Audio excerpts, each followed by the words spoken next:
ಬುದ್ಧನೊಬ್ಬನೇ ಸುಜ್ಞಾನ ಸಾಗರ, ಅವನ ಬಳಿ ಹಿರೆ ಎಲ್ಲಕ್ಕೂ ಉತ್ತರ.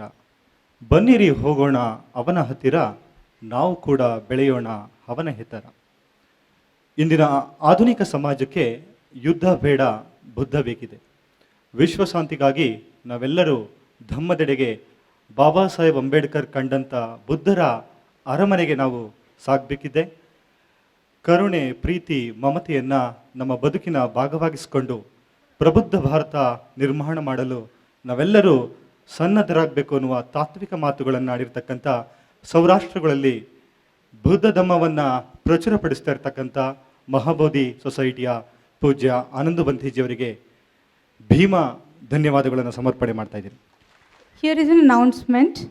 After lunch, there will be 3 sessions wherein famous monks across the country will be delivering their precious and speech on propagation of Buddhism. I kindly request all of you to stay back and take the real advantage of this conference. Thank you. Now, I would request Venerable Vinirakita Bante and Bhikkhu Sangha to initiate Dhamma Diksha ceremony and bestow the Upasikas with Dhamma Diksha. Karnataka ಬೌದ್ಧ ಸಮಾಜದ ಅಧ್ಯಕ್ಷರಾಗಿರ್ತಕ್ಕಂಥ ಆರಾಮಯ್ಯಸ್ರವರು ಕಾರ್ಯಕ್ರಮವನ್ನು ನಡೆಸಿಕೊಳ್ಳಲು ಕೋರ್ತಾ ಇದ್ದೀನಿ. ಬೆಳಗ್ಗೆಯಿಂದ ಎಲ್ಲ ಪೂಜ್ಯ ಬಂತೇಜಿಗಳು ಮಾತನಾಡ್ತಾ ಇರ್ತಕ್ಕಂಥ ಪ್ರತಿಯೊಂದು ಮಾತು ಕೂಡ ಇಲ್ಲಿ ಕುಳಿತಿರ್ತಕ್ಕಂಥವ್ರಿಗೆ ಮತ್ತು ಕಾರ್ಯಕ್ರಮಕ್ಕೆ ಬಂದಿಲ್ಲದೆ ಇರತಕ್ಕಂಥ ಕೋಟ್ಯಾನುಕೋಟಿ ಭಾರತೀಯರಿಗೆ ಹೊಸ ಬೆಳಕನ್ನು ಕೊಡುವಂಥ ಮಾತುಗಳನ್ನ ಆಡ್ತಾ ಇದ್ದಾರೆ. ಕರ್ನಾಟಕ ಬೌದ್ಧ ಸಮಾಜ ಬಾಬಾ ಸಾಹೇಬ್ ಅಂಬೇಡ್ಕರ್ ಅವರ ಮೂಲಕ ಬುದ್ಧ ಧಮ್ಮವನ್ನು ನೋಡುವಂಥ ರೀತಿಯನ್ನು ಅರ್ಥ ಮಾಡಿಕೊಳ್ತಾ ಈ ರಾಷ್ಟ್ರೀಯ ಬೌದ್ಧ ಸಮ್ಮೇಳನದಲ್ಲಿ ಯಾರ್ಯಾರು ಸ್ವಇಚ್ಛೆಯಿಂದ ಬೌದ್ಧ ಧಮ್ಮದ ದೀಕ್ಷೆಯನ್ನು ಪಡ್ಕೊಳ್ಳಿಕ್ಕೆ ಇಚ್ಛಿಸಿದಿರೋ, ಕಳೆದ 1 ತಿಂಗಳಿಂದ ಅನೇಕ ಜನ ಫೇಸ್ಬುಕ್ಕಲ್ಲಿ, ವಾಟ್ಸಪ್ಪಲ್ಲಿ ಅವರವರ ಅಡ್ರೆಸ್ಸನ್ನು ಕಳಿಸಿದ್ದೀರಿ. ಕೆಲವರು ಟೆಕ್ಸ್ಟ್ ಮೆಸೇಜ್ ಮಾಡಿದ್ದೀರಿ, ಕೆಲವರು ಫೋನ್ ಮಾಡಿ ನಮಗೆ ರಿಕ್ವೆಸ್ಟ್ ಮಾಡಿದ್ದೀರಿ. ಅದೆಲ್ಲವನ್ನು ನಾವು ಲೆಡ್ಜರಲ್ಲಿ ಬರ್ಕೊಂಡಿದ್ದೀವಿ. ಕೆಲವರು ಫೋನ್ ಮಾಡಿ ಹೇಳಿಲ್ಲ, ಆದರೂ ಕೂಡ ಆನ್ ದ ಸ್ಪಾಟ್ ಇಲ್ಲೇ ನಾವು ದೀಕ್ಷೆಯನ್ನು ಪಡ್ಕೊಳ್ಬೇಕು ಅಂತ ಬಂದಿರೋರು ಇದ್ದೀರಿ. ಇಲ್ಲ, ಈಗಾಗಲೇ ಅನೇಕ ಜನ ದೀಕ್ಷೆಯನ್ನು ಪಡ್ಕೊಂಡವರು ಇದ್ದೀರಿ. ಅದೇ ತುಂಬ ವರ್ಷಗಳಿಂದ ಬೌದ್ಧ ಧಮ್ಮದಲ್ಲಿ ನಡೀತಾ ಇರ್ತಕ್ಕಂಥವ್ರು ಇದ್ದೀವಿ. ಸೊ ಹಾಗಾಗಿ ಒಟ್ಟಿಗೆ ನಾವು ಎಲ್ಲರೂ ಕೂಡ ಸಾಮೂಹಿಕವಾಗಿ ದೀಕ್ಷೆಯನ್ನು ಪಡ್ಕೊಳ್ಳೋಣ. ಪೂಜ್ಯ ವಿನಯರಕಿತ ಬಂತೇಜಿ ಮತ್ತು ಭಿಕ್ಕು ಸಂಘ ನಮಗೆ ದೀಕ್ಷೆಯನ್ನು ಕೊಡಲಿದ್ದಾರೆ. ಒಟ್ಟಿಗೆ ಎಲ್ಲರೂ ಕೂಡ ನಾವು ಸಾಮೂಹಿಕವಾಗಿ ದೀಕ್ಷೆಯನ್ನು ಪಡ್ಕೊಳ್ಳೋಣ. ಮತ್ತು ಇದೊಂದು ದೀಕ್ಷೆ ಹೊರತು ಇದು ಕನ್ವರ್ಷನ್ ಪ್ರೋಗ್ರಾಮ್ ಅಲ್ಲ. ಇಲ್ಲಿರ್ತಕ್ಕಂಥ ಎಲ್ಲ ಪತ್ರಕರ್ತ ಬಂಧುಗಳಿಗೆ ಮತ್ತು ಇಲ್ಲಿರ್ತಕ್ಕಂಥ ಎಲ್ಲ ಉಪಾಸಕರಿಗೆ ಕೇಳ್ಕೊಳ್ಳೋದೇನು ಅಂದರೆ, ಇದು ಮತಾಂತರದ ಕಾರ್ಯಕ್ರಮ ಅಲ್ಲ. ಬಾಬಾ ಸಾಹೇಬ್ ಅಂಬೇಡ್ಕರ್ ಅವರು ಬಹಳ ಕ್ಲಿಯರ್ ಕಟ್ ಆಗಿ 1956 ಅಕ್ಟೋಬರ್ 14ನೇ ತಾರೀಕು ಹೇಳಿದ್ದಾರೆ, this is not conversion, this is reversion. ನಾವು ಮರಳಿ ಮನೆಗೆ ಹೋಗ್ತಾ ಇದ್ದೀವಿ, ನಾವು ಮರಳಿ ಮನೆಗೆ ಹೋಗ್ತಾ ಇದ್ದೀವಿ ಅನ್ನುವಂಥ ಸಂತೋಷ ಯಾರಿಗಿರ್ತದೋ, ನಾವು ಮರಳಿ ಮನೆಗೆ ಹೋಗ್ತಾ ಇದ್ದೀವಿ ಅಂತಕ್ಕಂಥ ಹಗುರವಾದ ಭಾವನೆ ಯಾರಿಗಿರ್ತದೋ, ನಾವು ಮರಳಿ ಮನೆಗೆ ಹೋಗೋಕ್ಕೆ ಭಾಳ ಸಂತೋಷ ಆಗಿದೆ, ಸ್ವಇಚ್ಛೆಯಿಂದ ನಾವು ಮರಳಿ ಮನೆಗೆ ಹೋಗಬೇಕಾಗಿದೆ ಅಂತ ಯಾರಿಗೆ ಅನ್ನಿಸಿದೆಯೋ ಅವರು ದೀಕ್ಷೆಯನ್ನು ಪಡ್ಕೊಳ್ಳಿಕ್ಕೆ ಸಿದ್ಧರಿರಬೇಕು. ದೀಕ್ಷೆ ಅಂತಕ್ಕಂಥದ್ದು ಬಲವಂತದಿಂದ ಕೊಡ್ತಕ್ಕಂಥದ್ದಲ್ಲ. ದೀಕ್ಷೆ ಅಂತಕ್ಕಂಥದ್ದು ಬಂದಿರತಕ್ಕಂಥವ್ರನ್ನ ಅಜ್ಞಾನದಲ್ಲಿಟ್ಟು ಕೊಡ್ತಕ್ಕಂಥದ್ದಲ್ಲ. ಇಲ್ಲಿ ಬಂದಿರತಕ್ಕಂಥವ್ರೆಲ್ಲರೂ ಕೂಡ ಪರಮ ಪೂಜ್ಯ ಬಾಬಾ ಸಾಹೇಬ್ ಅಂಬೇಡ್ಕರ್ ಅವರ ಅನುಯಾಯಿಗಳು. ಒಪ್ಕೋತೀರಾ? ಪರಮ ಪೂಜ್ಯ ಬಾಬಾ ಸಾಹೇಬ್ ಅಂಬೇಡ್ಕರ್ ಅವರ ಅನುಯಾಯಿಗಳಾಗಿರ್ತಕ್ಕಂಥ ನಾವು ಅಂಬೇಡ್ಕರ್ ಅವರು ತೋರಿಸಿದಂತಹ ಧಮ್ಮ ಮಾರ್ಗದಲ್ಲಿ ನಡಿಬೇಕಾಗಿರೋದು ನಮ್ಮ ಕರ್ತವ್ಯ. ಹಾಗಾಗಿ ಈಗಾಗಲೇ ದೀಕ್ಷೆ ತಗೊಂಡಿರೋರು, ಈಗ ತಗೋಬೇಕು ಅಂತ ಅಂದ್ಕೊಂಡಿರೋರು, ಇನ್ಫಾರ್ಮ್ ಮಾಡಿರೋರು, ಇನ್ಫಾರ್ಮ್ ಮಾಡದೇ ಇರ್ತಕ್ಕಂಥವ್ರು ಎಲ್ಲರೂ ಕೂಡ ಸ್ವಇಚ್ಛೆಯಿಂದ, ನಾನು ಹೇಳ್ತಾ ಇದ್ದೀನಿ ಸ್ವಇಚ್ಛೆಯಿಂದ ಅನ್ನೋ ಪದವನ್ನು ಮತ್ತೆ ಮತ್ತೆ ಒತ್ತಿ ಹೇಳ್ತಾ ಇದ್ದೀನಿ. ಬೀದಿಯಲ್ಲಿ ನಿಂತಿರ್ತಕ್ಕಂಥ ನಾವು ವಾಪಸ್ಸು ಅರಮನೆಗೆ ಹೋಗ್ಬೇಕಾ ಬೇಡವಾ ಅಂತ ತೀರ್ಮಾನ ಮಾಡ್ಕೊಳ್ಳುವಂಥ ಸಂದರ್ಭ ಇದು. ಬೀದಿಲಿ ನಿಂತಿದ್ದೀವಿ ನಾವು, ನಿಜನಾ? ಕಲ್ಲಲ್ಲಿ ಹೊಡಿತಾ ಇದ್ದಾರೆ, ಮುಳ್ಳು ಚುಚ್ತಾ ಇದ್ದಾರೆ, ಬೆಂಕಿ ಹಚ್ತಾ ಇದ್ದಾರೆ, ಅವಮಾನ ಮಾಡ್ತಾ ಇದ್ದಾರೆ.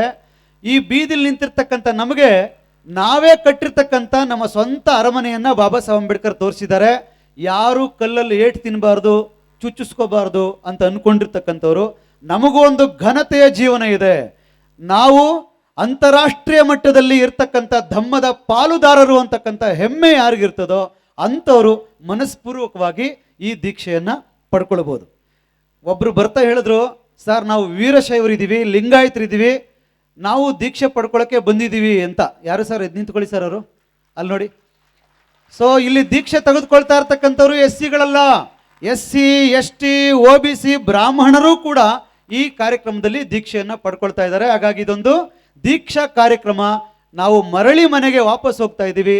ನಾವೆಲ್ಲರೂ ಬೌದ್ಧರು ಅಂತಕ್ಕಂಥದ್ದನ್ನ ಮರಳಿ ಸಾರಿ ಈ ಕಾರ್ಯಕ್ರಮಕ್ಕೆ ಬಂದಿಲ್ಲದೆ ಇರತಕ್ಕಂಥ ಕೋಟ್ಯಾನುಕೋಟಿ ಜನಗಳನ್ನ ಬುದ್ಧತ್ವಕ್ಕೆ ಕರ್ಕೊಂಡು ಬರಬೇಕಾಗಿದೆ. ಕಾರಣ ಏನು ಅಂದರೆ, ನಾವು ದುಃಖದಿಂದ, ನೋವಿನಿಂದ, ಅವಮಾನದಿಂದ ನರಳುತ್ತಾ ಇದ್ದೀವಿ. ನಾವು ಇದರಿಂದ ಆಚೆ ಬರಬೇಕು. ಈ ದೇಶವನ್ನು ಕೂಡ ಈ ದುಃಖ, ನೋವು, ಅವಮಾನದಿಂದ ವಿಮೋಚನೆಗೊಳಿಸಬೇಕು ಅಂತ ಹೇಳಿದ್ರೆ ಪರಮ ಪೂಜ್ಯ ಬಾಬಾ ಸಾಹೇಬ್ ಅಂಬೇಡ್ಕರ್ ಅವರ ದಾರಿಯಲ್ಲಿ ನಡೆಯಬೇಕಾದಂತಹ ತುರ್ತು ಅನಿವಾರ್ಯತೆ ಇದೆ. ಹಾಗಾಗಿ ನಮ್ಮನ್ನ ಪತ್ರಕರ್ತ ಬಂಧುಗಳು ಪ್ರೆಸ್ ಮೀಟ್ ಮಾಡಬೇಕಾದ್ರೆ ಕೇಳಿದ್ರು, ನೀವು ಅಂದರೆ ಕರ್ನಾಟಕ ಬೌದ್ಧ ಸಮಾಜ ಅಲ್ಲ, ಎಷ್ಟೋ ಸಂಘಟನೆಗಳು ಅಮಾಯಕರನ್ನ, ಮುಗ್ಧರನ್ನ ಗ್ರೂಪಲ್ಲಿ ಕರ್ಕೊಂಡು ಬಂದು ದುಡ್ಡು ಕೊಟ್ಬಿಟ್ಟು, ಅವರ ಬಸ್ ಕೊಟ್ಬಿಟ್ಟು ಕರ್ಕೊಂಡು ಬಂದು ಇಷ್ಟು ಜನಕ್ಕೆ ದೀಕ್ಷೆ ಕೊಟ್ಬಿಟ್ವಿ ಅಂತ ತೋರಿಸ್ತಾ ಇದ್ದೀರಿ ಅಂತ. ಇಲ್ಲಿ ಬಂದಿರತಕ್ಕಂಥವ್ರು ಎಲ್ಲರೂ ಸ್ವಂತ ಬಸ್ ಚಾರ್ಜ್ ಹಾಕೊಂಡು, ಸ್ವಂತ ಟ್ರೈನಲ್ಲಿ ಕಾರ್ಯಕ್ರಮಕ್ಕೆ ದುಡ್ಡು ಕೊಟ್ಟು ಬಾಬಾ ಸಾಹೇಬ್ ಅಂಬೇಡ್ಕರ್ ಅವರ ಮಾರ್ಗದಲ್ಲಿ ನಡಿಲಿಕ್ಕೆ ಬಂದಿರೋರು. ಇಲ್ಲಿ ಯಾರನ್ನು ಕೂಡ ಬಲವಂತವಾಗಿ ₹1 ಕೊಟ್ಟು ಕರ್ಕೊಂಡು ಬಂದಿಲ್ಲ. ಆಮೇಲೆ ಇಲ್ಲಿ ಯಾರು ಕೂಡ ಮುಗ್ದಿರಿಲ್ಲ, ಇಲ್ಲಿ ಯಾರು ಕೂಡ ಅಮಾಯಕರಿಲ್ಲ. ಪ್ರತಿಯೊಬ್ಬರು ಕೂಡ 2-2, 3-3 ಡಿಗ್ರಿಗಳನ್ನು ಪಡ್ಕೊಂಡು ತಮ್ಮ ಹಳ್ಳಿಗಳಲ್ಲಿ ತಾವು ಕೆಲಸ ಮಾಡ್ತಕ್ಕಂಥ ಜಾಗಗಳಲ್ಲಿ ಅಂಬೇಡ್ಕರ್ ತತ್ವವನ್ನು, ಬಸವ ತತ್ವವನ್ನು, ಬುದ್ಧ ತತ್ವವನ್ನು 10-20 ವರ್ಷಗಳಿಂದ ಸಾರ್ತಾ ಇರ್ತಕ್ಕಂಥ ದೊಡ್ಡ ದೊಡ್ಡ ಲೀಡರ್ಗಳು ಇಲ್ಲಿ ಬಂದು ಕುಳಿತಿದ್ದಾರೆ. ಹಾಗಾಗಿ ಇಲ್ಲಿ ಯಾರನ್ನು ಕೂಡ ಅಮಾಯಕವಾಗಿ ಧಮ್ಮ ದೀಕ್ಷೆಗೆ ಬಲವಂತವಾಗಿ ಕರೆದಿಲ್ಲ. ಇದನ್ನು ಪತ್ರಕರ್ತ ಬಂಧುಗಳಿಗೆ ನಾನು ಸ್ಪಷ್ಟನೆ ಕೊಡ್ತಾ, ಇಲ್ಲಿರ್ತಕ್ಕಂಥ ಎಲ್ಲ ಬಂಧುಗಳು, ಪರಮ ಪೂಜ್ಯ ವಿನಯರಕ್ಕಿತ ಬಂತೇಜಿ, ಆನಂದ ಬಂತೇಜಿ ಮತ್ತು ಇಡೀ ಬಿಕ್ಕು ಸಂಘ ಎಲ್ಲರ ಸಮ್ಮುಖದಲ್ಲಿ ನಮಗೆ ನಿಜವಾಗಲೂ ಪುಣ್ಯದ ದಿನ. ಬಾಬಾ ಸಾಹೇಬ್ ಅಂಬೇಡ್ಕರ್ ಅವರು ಚಂದ್ರಮಣಿ ಬಂತೆ ಮತ್ತು ಇಡೀ ಬಿಕ್ಕು ಸಂಘದ ಮುಂದೆ ದೀಕ್ಷೆಯನ್ನು ಪಡ್ಕೊಂಡ ಹಾಗೆ ಇವತ್ತು ಹೆಚ್ಚು ಕಡಿಮೆ ವೇದಿಕೆ ಮೇಲೆ 100 ಜನ ಬಂತೇಜಿಗಳಿದ್ದಾರೆ. 100 ಜನ ಬಂತೇಜಿಗಳ ಸಮ್ಮುಖದಲ್ಲಿ ವಿನಯರಕ್ಕಿತ ಬಂತೇಜಿ ಮತ್ತು ಎಲ್ಲ ಬಿಕ್ಕು ಸಂಘ ನಮಗೆ ದೀಕ್ಷೆಯನ್ನು ಕೊಡುತ್ತೆ. ಅವರು ದೀಕ್ಷೆಯನ್ನು ಕೊಟ್ಟ ಮೇಲೆ ಬಾಬಾ ಸಾಹೇಬ್ ಅಂಬೇಡ್ಕರ್ ಅವರು ಬೋಧಿಸಿದಂತಹ 22 ಪ್ರತಿಜ್ಞಾ ವಿಧಿಗಳನ್ನು ನಾವು ಎಲ್ಲರೂ ಪಡ್ಕೊಳ್ಳೋದ್ರ ಮೂಲಕ ನಾವು ದೀಕ್ಷೆಯನ್ನು ಪಡ್ಕೊಳ್ಳೋಣ. ಆಗ್ಬೋದಾ? ನಾನು ಈಗ ಅತ್ಯಂತ ಪ್ರೀತಿಯಿಂದ ವಿನಯರಕ್ಕಿತ ಬಂತೇಜಿ ಅವ್ರನ್ನ ಈ ದೀಕ್ಷಾ ಸೆರೆಮನಿಯನ್ನು ಇನಿಷಿಯೇಟ್ ಮಾಡಬೇಕು ಅಂತ ನಾನು ರಿಕ್ವೆಸ್ಟ್ ಮಾಡ್ತಾ ಇದ್ದೀನಿ. ವಿನಯರಕ್ಕಿತ ಬಂತೇಜಿ ಅವರು ಏನು ಇನ್ಸ್ಟ್ರಕ್ಷನ್ಸ್ ಕೊಡ್ತಾರೋ ಅದನ್ನು ದಯವಿಟ್ಟು ಫಾಲೋ ಮಾಡಿರಿ. Thank you so much. ಸಹೋದರರು ಹೇಳ್ತಾ ಇರೋದು ಸರಿ ಇದೆ. Thank you so much sir. ದೀಕ್ಷೆ ತಗೊಳ್ಳೋಕ್ಕೆ ಮನಸ್ಫೂರ್ತಿ ಇಷ್ಟ ಇರ್ತಕ್ಕಂಥವ್ರು ಎದ್ದು ನಿಂತು ಒಂದು ಸಲ ಚಪ್ಪಾಳೆ ತಟ್ಟಿ ಅಂತ ಹೇಳ್ತಾ ಇದ್ದಾರೆ. ಮಾಡ್ಬೋದಾ? ದೀಕ್ಷೆಯನ್ನು ಸ್ವಇಚ್ಛೆಯಿಂದ ತಗೊಳ್ಳಿಕ್ಕೆ ಇಷ್ಟಪಡ್ತಾ ಇರ್ತಕ್ಕಂಥವ್ರೆಲ್ಲರೂ ಒಂದು ಸಲ ಎದ್ದು ನಿಂತು ಚಪ್ಪಾಳೆ ತಟ್ಟೋದ್ರ ಮೂಲಕ ನಾವು ಸ್ವಇಚ್ಛೆಯಿಂದ ದೀಕ್ಷೆಯನ್ನು ಪಡ್ಕೊಳಕ್ಕೆ ಬಂದಿದ್ದೀವಿ ಅಂತ ನಿಮ್ಮ ಅನುಮತಿಯನ್ನು ಕೋರ್ಕೊಳ್ತಾ ಇದ್ದೀವಿ. ನಿಮ್ಮ ಅನುಮತಿಯ ಮೇರೆಗೆ ಈಗ ಬಂತೇಜಿಯವರು ನಿಮಗೆ ದೀಕ್ಷೆಯನ್ನು ಕೊಡ್ತಾರೆ. Thank you so much sir. Thank you everyone. Please sit down sir. Please stand and take Diksha. Please. So those who want to take Diksha, please stand, keep your hands folded and just repeat after me. Namo tassa bhagavato arahato samma sambuddhassa. Namo tassa bhagavato ಅರಹತೋ ಸಮ್ಮಾ ಸಂಬುದ್ಧಸ್ಸ. ನಮೋ ತಸ್ಸ ಭಗವತೋ ಅರಹತೋ ಸಮ್ಮಾ ಸಂಬುದ್ಧಸ್ಸ. ಬುದ್ಧಂ ಶರಣಂ ಗಚ್ಛಾಮಿ, ಧಮ್ಮಂ ಶರಣಂ ಗಚ್ಛಾಮಿ,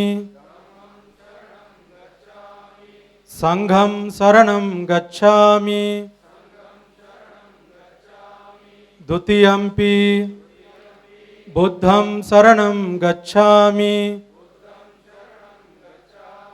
ದ್ವಿತೀಯಂಪಿ ಧಮ್ಮಂ ಶರಣಂ ಗಚ್ಛಾಮಿ, ದ್ವಿತೀಯಂಪಿ ಸಂಘಂ ಶರಣಂ ಗಚ್ಛಾಮಿ, ತತಿಯಂಪಿ ಬುದ್ಧಂ ಶರಣಂ ಗಚ್ಛಾಮಿ, ತತಿಯಂಪಿ धम्मं शरणं गच्छामि ततियम्पि संघं शरणं गच्छामि पानातिपाता वेरमणि सिक्खापदं समादियामि अदिन्नदाना वेरमणि सिक्खापदं समादियामि कामेषु मिच्छाचारा वेरमणि सिक्खापदं समादियामि मूसावादा वेरमणि सिक्खापदं समादियामि सुरामेरय मज्ज पमादट्ठाना वेरमणि सिक्खापदं समादियामि साधु साधु साधु नत्ति मे शरणं अन्यं बुद्धो मे शरणं वरं एतेन सच्चवज्जेन होतु मे जयमङ्गलं नत्ति मे शरणं अन्यं धम्मो मे शरणं वरं एतेन सच्चवज्जेन होतु मे जयमङ्गलं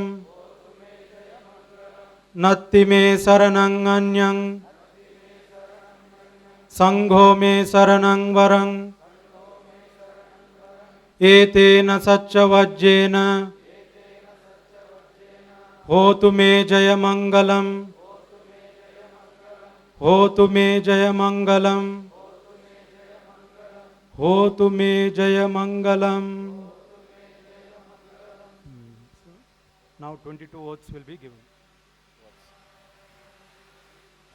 ಹಾಗೆ ಬಂಧುಗಳೇ, ನಿಮ್ಮ ಕಿಟ್ಟಲ್ಲಿ ಬಾಬಾ ಸಾಹೇಬ್ ಅಂಬೇಡ್ಕರ್ ಅವರು ಬೋಧಿಸಿದಂತಹ 22 ಪ್ರತಿಜ್ಞಾ ವಿಧಿಗಳ ಒಂದು ಶೀಟ್ ಇದೆ. ದಯಮಾಡಿ ತೆಗೆದುಕೊಳ್ಳಿ ಅದನ್ನು ನಿಮ್ಮ ಕೈಗೆ. ಕನ್ನಡದಲ್ಲೂ ಇದೆ, ಇಂಗ್ಲೀಷಲ್ಲಿದೆ. ಕನ್ನಡದಲ್ಲಿ ದಯವಿಟ್ಟು ಅದನ್ನು ಇಟ್ಕೊಂಡು ಅದನ್ನು ರಿಪೀಟ್ ಮಾಡೋದ್ರ ಮೂಲಕ ಬಾಬಾ ಸಾಹೇಬ್ ಅಂಬೇಡ್ಕರ್ ಅವರ ಮಾರ್ಗದಲ್ಲಿ ಬೌದ್ಧತ್ವವನ್ನು ನಾವು ಅನುಸರಣೆ ಮಾಡೋಣ ಅಂತ ನಿಮ್ಮಲ್ಲಿ ಕೇಳ್ಕೊಳ್ತೀನಿ. ಎಲ್ಲರೂ ನಿಮ್ಮ ಕೈಗಳನ್ನು ದಯಮಾಡಿ ಮುಂದೆ ಮಾಡಿ. ನಿಮಗೆಲ್ಲ ತಿಳಿದಿರುವ ಹಾಗೆ ಭಾರತ ದೇಶದಲ್ಲಿ ಅಶೋಕನ ನಂತರ ಬುದ್ಧ ಧಮ್ಮವನ್ನು ಸಂಪೂರ್ಣವಾಗಿ ಅಧ್ಯಯನ ಮಾಡಿ ಈ ಭಾರತ ದೇಶದ ನಿಜ ಚರಿತ್ರೆಯನ್ನು ದಾಖಲಿಸಿ ಈ ಭಾರತ ದೇಶದ ಪ್ರತಿಯೊಂದು ಜಾತಿಯವರೂ ಕೂಡ ಒಂದಾನೊಂದು ಕಾಲದಲ್ಲಿ ಬೌದ್ಧರಾಗಿದ್ದರು. ಈ ದೇಶದ ಎಸ್ಸಿಗಳು, ಎಸ್ಟಿಗಳು, OBCಗಳು, ಕ್ರೈಸ್ತರು, ಮುಸಲ್ಮಾನರು, ಸಿಖ್ಖರು, ಇಡೀ ದೇಶದ ಎಲ್ಲರೂ ಕೂಡ ಒಂದಾನೊಂದು ಕಾಲದಲ್ಲಿ ಬೌದ್ಧರಾಗಿದ್ದರು. ಸೈಂಟಿಫಿಕ್ ಆಗಿ ಆಲೋಚನೆ ಮಾಡ್ತಾ ಇದ್ರು, ವೈಚಾರಿಕವಾಗಿ ಬದುಕ್ತಾ ಇದ್ರು, ಭ್ರಾತೃತ್ವದ ಜೀವನವನ್ನು ಮಾಡ್ತಾ ಇದ್ರು, ಸಮಾನತೆಯಿಂದ ಬದುಕ್ತಾ ಇದ್ರು. ವಾಪಸ್ಸು ಈ ನೆಲದಲ್ಲಿ ಸ್ವಾತಂತ್ರ್ಯ, ಸಮಾನತೆ, ಸಹೋದರತೆ ಬರಬೇಕು ಅಂದರೆ, ವೈಜ್ಞಾನಿಕತೆ ಬರಬೇಕು ಅಂದರೆ, ವೈಚಾರಿಕತೆ ಬರಬೇಕು ಅಂದರೆ ಬುದ್ಧನ ತತ್ವವನ್ನು ಅಳವಡಿಸಬೇಕು ಅಂತ ಮನಗಂಡಂತಹ ಬಾಬಾ ಸಾಹೇಬ್ ಅವರು 1956 ಅಕ್ಟೋಬರ್ 14ನೇ ತಾರೀಕು ನೆರೆದಿದ್ದಂಥ ಲಕ್ಷಾಂತರ ಜನಕ್ಕೆ ಕೊಟ್ಟಂತಹ ಆ 22 ವಿಧಿಗಳನ್ನು ಮನಸ್ಸಾಪೂರ್ವಕ, ಹೃದಯಪೂರ್ವಕ ನಾವು ಒಬ್ಬೊಬ್ಬರು ಕೂಡ ರಿಪೀಟ್ ಮಾಡಿ ಅರ್ಥ ಮಾಡಿಕೊಂಡು ಆ ನಿಟ್ಟಿನಲ್ಲಿ ನಡೆಯುವ ದೊಡ್ಡ ಪ್ರಯತ್ನವನ್ನು ಮಾಡೋಣ ಬಂಧುಗಳೇ.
काफ़ी आईटी टेक्नोलॉजी में हम काफ़ी आगे बढ़ चुके हैं, हस्बैंड एंड वाइफ काफ़ी सर्विस पे है, दोनों पति पत्नी पेड कर रहे थे और अनफॉर्चुनेटली कंपनी का बजट नहीं बना, कंपनी ने सैलरी कम कर दी, तो ये बैंक का लोन पेड करने में कैपेबल नहीं है। तो उस समय पहला इंस्टॉलमेंट रुक गया, दूसरा इंस्टॉलमेंट रुक गया, तीसरा इंस्टॉलमेंट रुक गया, चौथा इंस्टॉलमेंट रुक गया और बैंक का भी पेशेंस खत्म हो चुका था। वो सारे लोग आए और उन्होंने अपना एक प्रोसीडिंग तैयार कर दिया कि उनके घर में नोटिस भेज दिया कि ताई कल हम आपके घर में लोन अदा करने आ रहे हैं। अब वैशाली ताई और उसके पति एक्चुअली वो बैंक में चाहिए, वो सर्विस भी बैंक में करते हैं, ताई बराबर है ना। अब वैशाली ताई और उसके पति ने रात को सोचा कल बैंक वाले हो सकते हमारे घर में लोन अदा करने आने वाले, रिकवरी करने आए, तो गलती से भी उनको ये मत कहना कि मम्मी पापा घर में है। थोड़ा एग्जांपल दे रहा हूं कि बेटा हम बैंक से आए हुए, मम्मी पापा घर में है। हाँ अंकल, राइट। रात को ही मम्मी पापा ने कहा था अगर बैंक वाले आए तो उनको ये कहना कि मम्मी पापा घर पे नहीं है। उन्होंने क्या कहा कि रात को ही मम्मी पापा ने कहा था अगर बैंक वाले आए तो उनको कहना कि मम्मी पापा को झूठ पढ़ाना स्टार्ट करते हैं, तो हम वास्तविकता में किस तरह से जिए ये समझने वाली बात है। जिसने शराब पिया है क्या उसी ने शीलभंग किया है? अगर मैं कहेंगे जिसने अपना 5वां शीलभंग कर दिया, दावे के साथ कहूंगा बिल्कुल, आप मेरे से स्टैम्प पेपर में लिखवा लो तो मैं दावे के साथ कहता हूं ऐसे कई आदमी होंगे कि उसने अपना 5वां शील भंग कर दिया है।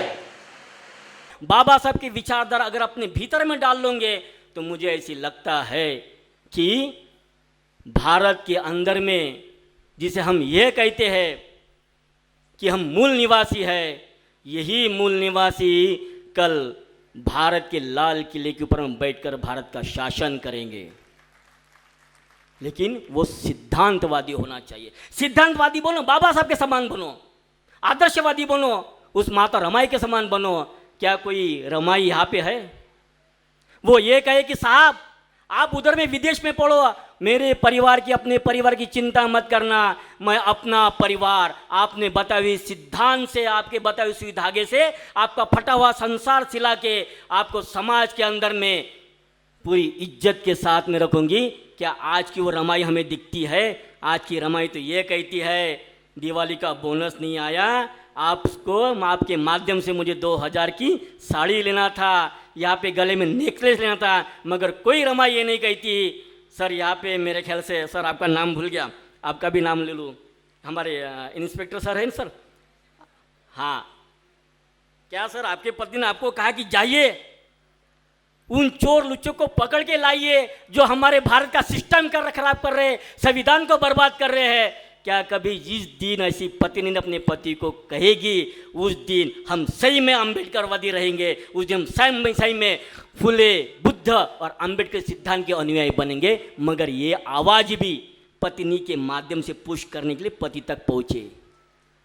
हर कोई पत्नी अपने पत्नी को अपने मोह के पल्लू में ना बांधे, अपने सौंदर्य के पल्लू में ना बांधे। उस रमाई की तरह बाबा साहब को सींचने की कोशिश करने वाली विचारधारा अपने पल्लू में बांधे, तब जाके हर कोई आदमी बाबा साहब की विचारधारा पे चलने लायक बनेगा, महात्मा फुले के विचारधारा पे चलने लायक बनेगा। वो सिद्धांत हमें चाहिए। आज काफ़ी ग्रेजुएट हो, काफ़ी ग्रेजुएट है, आपको ये शिक्षा किसने दी? किसी का तो भी योगदान रहा होगा ना, किसी का तो भी योगदान रहा होगा। यानी 1848 में महात्मा फुले ने पहली गर्ल्स स्कूल बनाई थी, वो कैसी बनी? कौन बता पाएगा कि उसके पीछे की विचारधारा क्या थी? उसके पीछे की विचारधारा ये थी, जब महात्मा फुले ने सावित्रीबाई को कहा कि चल सावित्री तुझे पढ़ना है और पढ़ के इस भारत की आदर्श नारी बनना है और उनको भी पढ़ाना है जो आज भी शिक्षा से वंचित है। रोज बेचारी हाथ में कलम किताब लेके रास्ते से जाती, रोज पत्थर खाती, न जाने उसके ऊपर किन लोगों ने, एंड ये कहानी सभी को मालूम है, मैं उसको रिपीट नहीं करता। उसके आगे जाने की बात करते ना, जब वो सावित्रीबाई चूल्हे के पास में एक दिन उसका पेशेंस खत्म हो चुका था और चूल्हे के पास में रो रही थी, मुझे ये साहब के विचारधारा पसंद नहीं, मैं तो साहब के लिए चूल्हे के पास में रोटी सेकूंगी, यही मेरा जीवन है। ये अंतिम प्रश्न, अंतिम विचार सावित्रीबाई के मन में आया। महात्मा फुले ने सोचा कि अगर सावित्री अगर डगमा गई तो जो मैंने सपना देखा था शायद वो सपना यहीं पे चूर हो जाएगा। महात्मा फुले ने सावित्री का हाथ पकड़ा और खेत में ले गए। आप सभी तो किसानी करते हैं ना। महात्मा फुले ने सावित्री का हाथ पकड़ा और खेत में ले गए और खेत में ले जाके कहा कि देख सावित्री, ये हरी भरी फसल।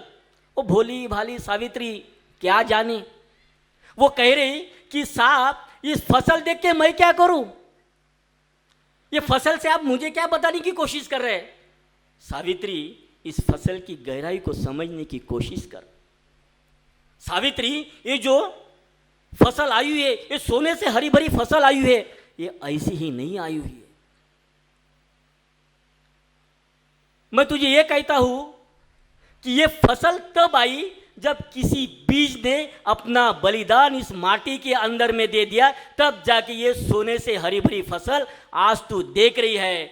मेरा कहना साफ है सावित्री, तू शिक्षा के लिए इस भारत के अंदर में, इस माटी के अंदर में अपना बलिदान दे दे, ताकि आने वाले समय में सारी महिला शिक्षित हो जाए। वो सावित्री का आदर्श तुम्हारे अंदर में होना चाहिए।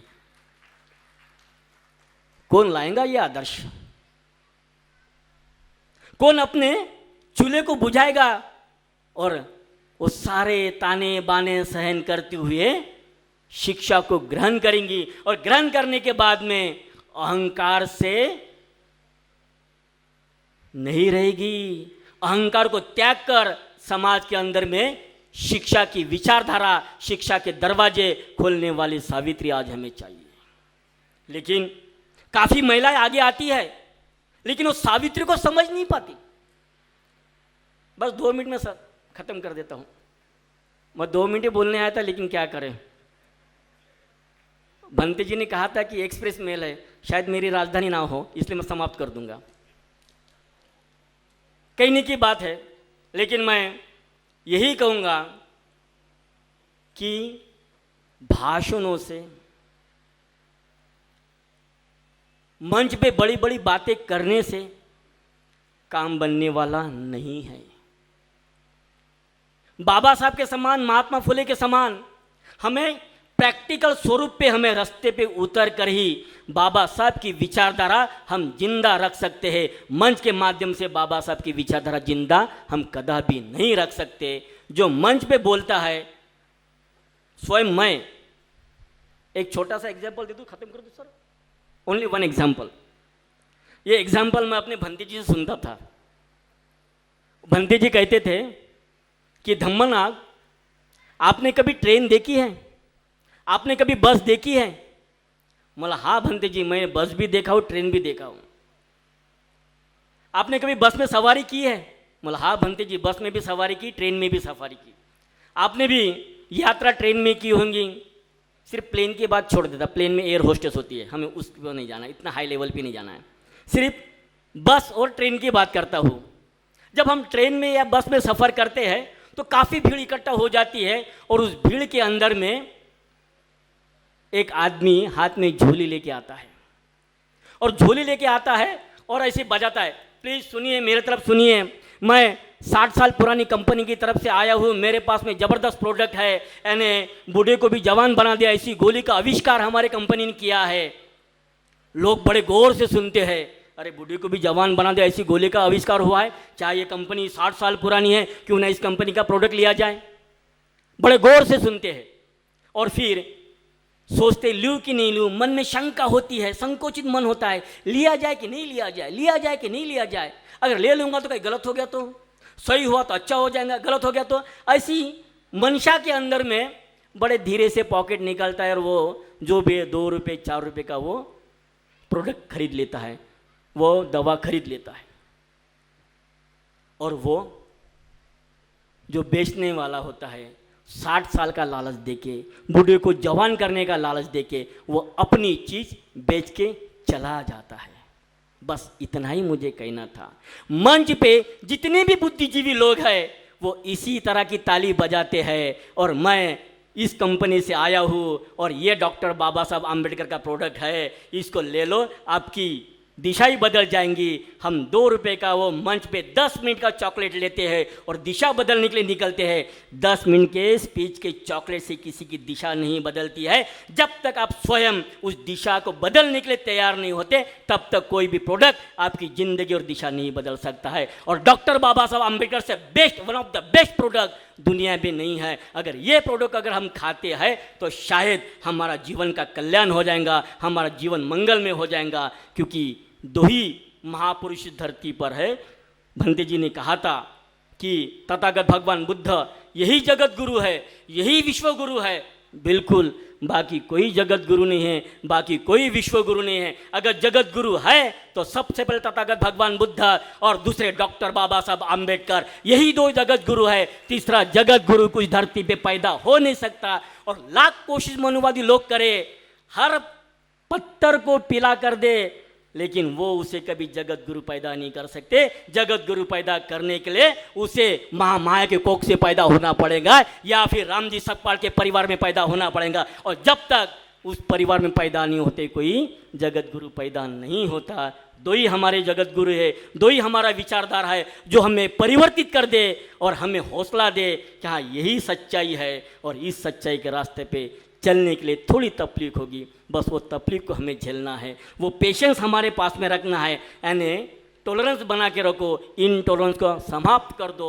देखो कैसी हमारी जीत होती है। और इस जीत के बाद में आज यहाँ पे पंचशील का फ्लैग है, कल शायद दिल्ली पे नीला फ्लैग होगा। इसी आशा के साथ मैं आपसे अपने विचारधारा को समाप्त करता हूँ। आप सबका कल्याण हो, मंगल हो। अगर मेरी बात गलत लगी हो तो मुझे जो चाहे गाली दे देना, अगर अच्छी लगी हो तो मेरी बातों को स्वीकार कर लेना। और एक बात अंत में यह कहूँगा, कल जब इस कॉन्फ्रेंस के बाद में अपने घर से निकलोगे तो पति पत्नी से कहे, नमो बुद्धाय जय भीम मेरी सखी, 1 कप चाय दे दे। बस इतना ही कहना, इतना ही कहना। इसलिए क्योंकि हमने अपने कल्चर को डेवलप नहीं किया। कभी बेटा पापा से ये नहीं कहता, पिताजी नमो बुद्धाय जय भीम, मेरे लिए बाजार से थोड़ी किताब और कलम लेके आना। अरे ये संस्कार को डेवलप करने की कोशिश करो, हेजिटेशन मत करो, निर्भय निडर होकर जीने की ताकत ही आम्बेडकरिज्म और बुद्धिज्म में है। जिस दिन इसको स्वीकार कर लेंगे, आपको किसी के सामने झुकने की जरूरत नहीं और किसी के सामने अपना शीश झुकाने की जरूरत नहीं है।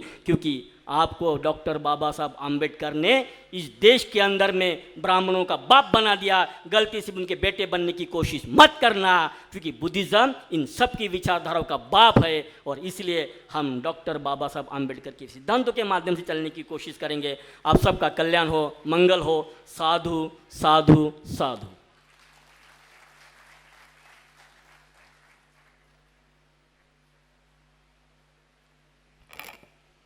Venerable Dhammanaga Banteji has explained and elaborated how we should adopt the Panchashila in our real life. So I thank Dhammanaga Banteji for his wonderful speech.